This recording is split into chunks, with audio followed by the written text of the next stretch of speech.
Ripperology is the research into the Ripper identity from professionals and amateurs. For almost 4 months, Jack the Ripper terrorized one of London's poorest neighborhoods, Whitechapel, leaving behind mutilated bodies of his victims. It's hard to say how many murders were committed by the serial killer. But there is so-called canonical 5 cases that are widely believed to be the work of Jack the Ripper. And in spite of an intense manhunt, the identity of the killer has never been discovered. Here are 9 of the most noteworthy candidates and the evidence around them.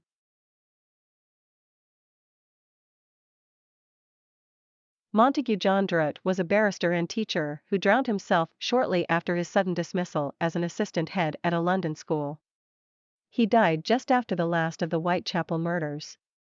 It was said that he had suffered some hereditary psychiatric illness. Walter Sichard was a prominent avant-garde artist and first emerged as a suspect over 70 years after crimes. He was known to have a fascination in the murders, and created one painting of a room rumored to have once been occupied by Jack the Ripper himself. However, this claim is dismissed as fantasy.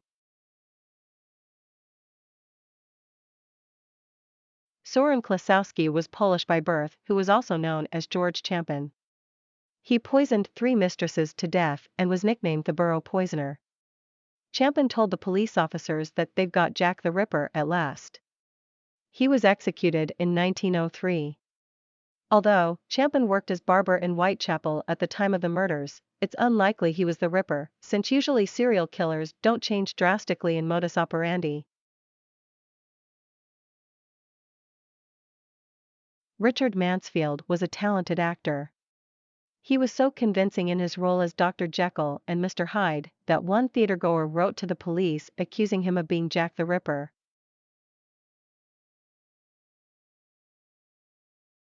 John Piser had a prior stabbing conviction and was reputedly thought to have committed minor attacks on prostitutes. Moreover, his nickname was Leather Apron.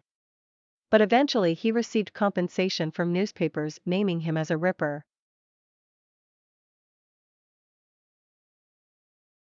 Francis Craig was a newspaper journalist who was disgraced after found to have plagiarized the Daily Telegraph.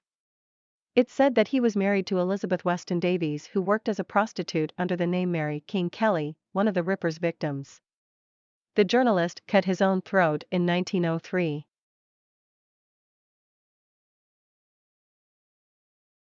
In the 1960s, some authors argued that Prince Albert Victor, grandson of Queen Victoria, was Jack the Ripper.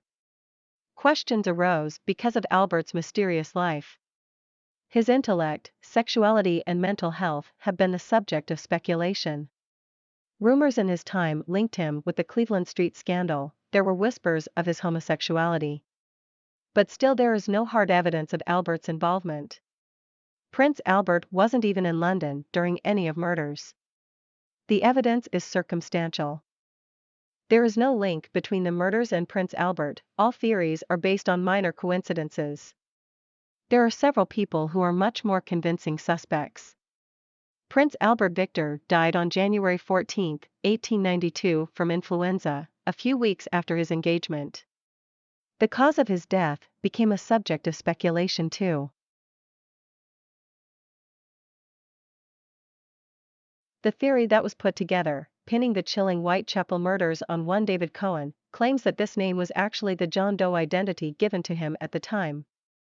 He was taken in when found stumbling through the streets of East End, London in December of 1888, a few short months after the Autumn of Terror.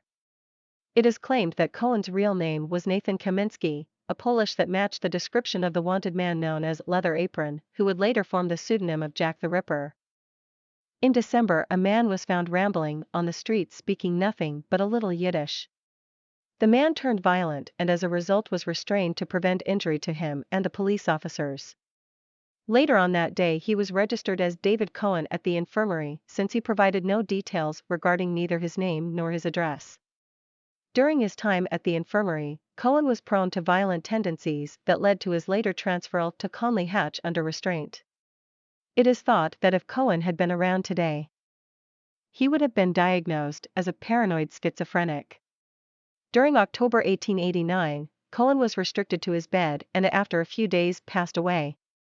Before the time of David Cohen's imprisonment in the asylum, the police were searching for a character known as Nathan Kosminski, a man they believed to be a Jack the Ripper suspect following eyewitness testimonies.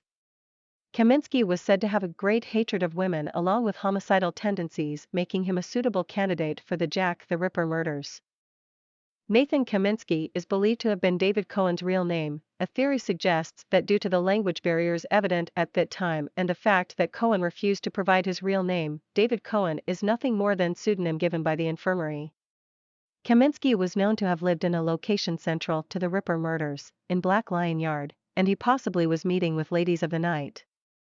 Whether or not this is true still remains a mystery, however Cohen's behavior in the infirmary suggests a raving suspect for Jack the Ripper. Forensic scientists say they have finally fingered the identity of Jack the Ripper, the notorious serial killer who terrorized the streets of London more than a century ago. Genetic tests point to Soren Kosowski, a 23-year-old Polish barber and a prime police suspect at the time. But critics say the evidence isn't strong enough to declare this case closed. The scientists examined a shawl that was found next to the mutilated body of Catherine Eddowes, the killer's fourth victim, in 1888. The mitochondrial DNA found on the shawl matched descendants of both Catherine Eddowes and Soren Kosminski. The analysis also suggests the killer had brown hair and brown eyes, which agrees with the evidence from an eyewitness. The critics of the Kosminski theory have pointed out that there's no evidence the shawl was ever at the crime scene. It also could have become contaminated over the years, they say. Soren Kosminski, a Polish-born immigrant, it's unknown exactly when he arrived in London. But it may have been around 1880 to 1881. Although not officially named as a suspect by police investigating the Jack the Ripper killings, the name Kosminski has cropped up multiple times over the years. Chief Inspector Swanson was a firm believer that Kosminski was a prime Jack the Ripper suspect. By mid-1890, he was displaying symptoms of mental illness, and was admitted to Mile End Old Town Workhouse on July 12, 1890. In February 1891, he was certified as insane and transferred to the Middlesex County Lunatic Asylum at Colney Hatch. In April 1894, he was transferred to Leavesden Asylum, where he would spend the remaining 25 years of his life, dying there on the 24th of March, 1919.